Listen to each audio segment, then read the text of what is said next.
So now we're going to talk about rationalizing binomial radical denominators involving square roots. We're going to use square roots because we're going to use the difference of squares formula to take care of our problems. Have some terminology to use, as if a and b are algebraic expressions, and then a plus b and a minus b are called conjugates. When you multiply conjugates together, you have the difference of squares formula. This guy times this conjugate is the first thing squared minus the second thing squared.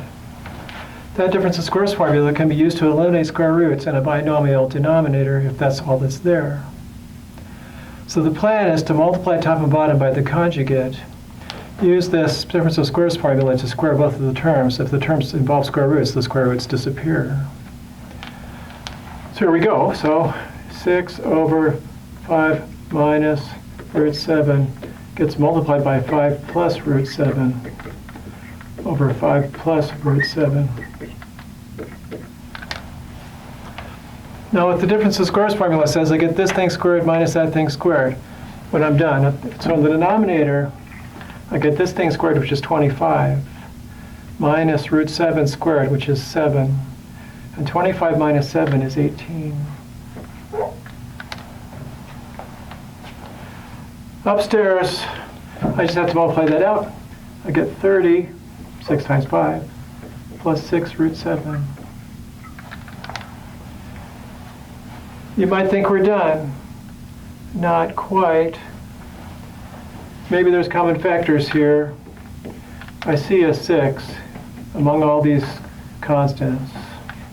So 30 is 6 times 5, and there's a 6 times root 7. Here's 6 times 3. So factoring that 6 out from the top and the bottom, I get 5 plus root 7 over 3. So really the way to think about this is to rewrite the top as 6 times the quantity, 5 plus root 7, and rewrite the bottom as 6 times the quantity, 3, and then cancel the common factor of 6 from top and bottom. We'll go ahead and try the same kind of strategy here. Ordinarily, I'd have a square root of 2. I try to multiply top and bottom by square root of 2. But I still have a square root left when I get done. And I have 2 for that, but I have root 2 for there. So we have a binomial expression.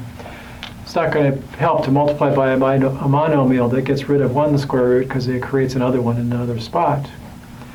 So we'll try using the conjugate.